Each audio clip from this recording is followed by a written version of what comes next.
Hello' guys, উপস্থিত আছোঁ সত্য প্ৰেম কৰুণাৰ এক নিদৰ্শন মৈত্ৰী আশ্ৰমত।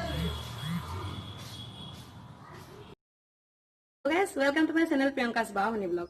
আজি মই উপস্থিত আছোঁ লখিমপুৰৰ লীলাবাৰীত অৱস্থিত উজ্জ্বলপুৰ গাঁৱত, আৰু তাতে আছে এখনি আশ্ৰম, মোৰ অল টাইম ফেভৰিট। মই কেতিয়াবা আপোনালোকক কওঁ মৈত্ৰী আশ্ৰম হয়। বলক আমি আশ্ৰমখনৰ ভিতৰলৈ যাওঁ।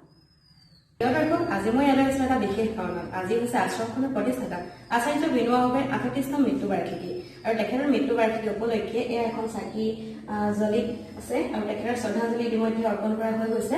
আৰু আজি এই এটা বিশেষ অনুষ্ঠান আচলতে আয়োজন কৰা হৈছে তেখেতৰ মৃত্যুৰ দিনটিক বিশেষভাৱে উদযাপন কৰিবৰ কাৰণে, আৰু এটা সম্পূৰ্ণ ব্যতিক্ৰমী অনুষ্ঠান। তাতে উপস্থিত আছিল আমাৰ দাঁতিকাষৰীয়া উজ্জ্বলপুৰৰ দাঁতিকাষৰীয়া কেইবাখনো বিদ্যালয়ৰ ছাত্ৰ ছাত্ৰীসকল। তেখেতলোকে কোনো ধৰণৰ নাচ গান বা এনেকুৱা ধৰণৰ প্ৰগ্ৰেম কৰা নাই ইয়াত, কিন্তু তেওঁলোকে আচলতে গুৰু বন্দনাৰ লগতে বিনোৱা ভাৱে যি আধ্যাত্মিক দৰ্শন তাৰে কিছুমান পাঠ তেওঁলোকে শুনিলে, তাতে অংশগ্ৰহণ কৰিলে, আৰু ইতিমধ্যে অনুষ্ঠানটি আৰম্ভ হৈ গৈছে। মই আপোনালোকক দেখাম অনুষ্ঠানটিৰ বিভিন্ন মুহূৰ্ত। তাৰ লগতে বলপ্ৰিয় দৰ্শক, আপোনালোকক দেখাইছো আশ্ৰমখনিৰ বিভিন্ন ঠাই, বিভিন্ন ভাল লগা মুহূৰ্ত, আৰু এনে কিছুমান বিশেষ বস্তু যিবোৰ আচলতে আপোনালোকক মই কম বুলি ইমান দিন ভাবি আছিলো।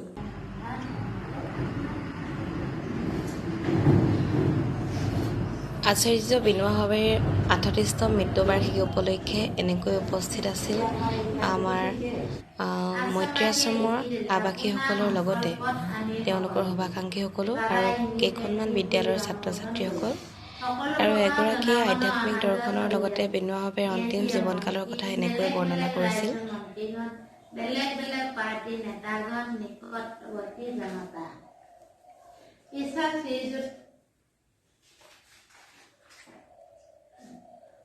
বোলে 14 নৱেম্বৰ বোলে দিন নিৰ্জন নিৰাশাই থকা ব্যক্তি বিনোৱাজী আজি 6টা দিন। প্ৰতিজনে এতিয়া ইমানখিনি আহিছে 10-12 সকলোৰে লগত কিবা কিবি নহয় কিবা এটা গুণ আছে। ছাত্ৰ ছাত্ৰীসকলক নৈতিক শিক্ষা দিয়াৰ বাবে তেওঁলোকে যত্ন কৰিছিল এইদৰে। তুমি ল'লা, এতিয়া আমি গুণখিনিয়ে দেখিম, ভালটোহে দেখিম, বেয়াটো দেখিম জানো? আমি সকলোৰে পৰা সেইকাৰণে ভালটোহে ল'ব লাগে। বিনোৱাজী আমাক এই 4টা সূত্ৰ সমাজৰ কাৰণে দি থৈ গৈছো। আৰু মই ইমান বেছি নকওঁ, আৰু সময়ো গ'ল আমাৰ, যিটো সময় আমি বান্ধি ধৰিলোঁ। ইয়াকে কৈ তোমালোকক বহুত বহুত ধন্যবাদ। তোমালোকে যে আশ্ৰমলৈ আহিলা, আমাৰ কথা দুষাৰ শুনিলা, আৰু যাতে এনেকৈ তোমালোকে কেতিয়াবা আহি খালি এনেই আহি ঘূৰি যাবলৈ নহয়, আহি আইতাসকলেনো ইয়াত কি কৰে, কেনেকৈ থাকে, সকলো কথা যাতে সোধাহি। তোমালোকে প্ৰশ্ন কৰিলেহে উত্তৰ পাবা, নহয় জানো? প্ৰশ্ন নকৰিলে মানুহৰ উত্তৰ কেতিয়াও নাপায়, প্ৰশ্ন কৰিলেহে উত্তৰ পোৱা যায়। সেইকাৰণে কিবা যদি তোমালোকৰ মনত আজি 15 নৱেম্বৰটো আচাৰ্য বিনোৱা ভাৱে নিৰ্বাণৰ দিন। এই দিনটো গোটেই ভাৰতবৰ্ষতে পালন কৰিছে তেখেতৰ আশ্ৰমবিলাকত, আৰু আমাৰ অসমতো এই মৈত্ৰী আশ্ৰমখন আচাৰ্য বিনোৱা ভাৱে স্থাপন কৰিছিলে 1962 চনৰ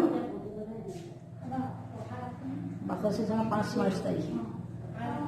আৰু তেখেতৰ প্ৰতিষ্ঠা কালৰ পৰা আজিলৈকে মৈত্ৰী আশ্ৰম নামেৰে নামাকৰণ কৰি আমাৰ সমাজত সকলোৱে জানে নামাকৰণ। আৰু এই দিনটো আজি আমি তেখেতৰ মৃত্যু দিনটোত বিশেষকৈ ৱাৰ্ধা জিলাৰ পূৰ্ণা পৰমধাম আশ্ৰমত মৃত্যুঞ্জন হিচাপে গোটেই ভাৰতবৰ্ষৰ মানুহে শিকায়। এই বছৰ কৰোণাৰ কাৰণে এই মিলনটো নহ'ল, আৰু সেইকাৰণে আমিও ইয়াত অনুষ্ঠিতকৈ আগতেও পাতোঁ যদিও এইবাৰো আমি তেনেধৰণে পাতিবলৈ আয়োজন কৰিছোঁ। আমি বিশেষকৈ ওচৰ চুবুৰীয়া স্কুলবিলাকৰ ছাত্ৰ ছাত্ৰীক আনি ইয়াত আমি বিভিন্ন কাৰ্যসূচী লৈ আৰম্ভ কৰিলোঁ, পাতিলোঁ। আৰু ইয়াত বিশেষকৈ ভাল লাগিল বিনোৱাজী দৰ্শনৰ ওপৰত তেওঁলোকৰ জানিবলৈ ইমান ইচ্ছা ল'ৰা ছোৱালীবিলাকৰ, সেইটো কাৰণে ভাল লাগিল যে বিনোৱাজী এজন সাধাৰণ এখন সৰু গাঁৱৰ পৰা কেনেকৈ এজন মহান ব্যক্তি হ'ল, আৰু তেখেতক মাকে ককাকে কেনেকুৱা ধৰণৰ শিক্ষা দি আচাৰ্য বনালে বা সন্ত কৰিলে, আৰু তেখেতৰ ব্ৰহ্ম জিজ্ঞাসাৰ কাৰণে তেখেতে কাশীত গৈ সংস্কৃত পঢ়িবলৈ দেউতাকক নোকোৱাকৈ, ঘৰখনত নোকোৱাকৈ তেখেতে ওলাই গৈছিল। আৰু সেই সময়ত তেখেতে কাশী পঢ়ি থকা কালত কাশীত থাকি সংস্কৃত শিকি তেখেতে আচাৰ্য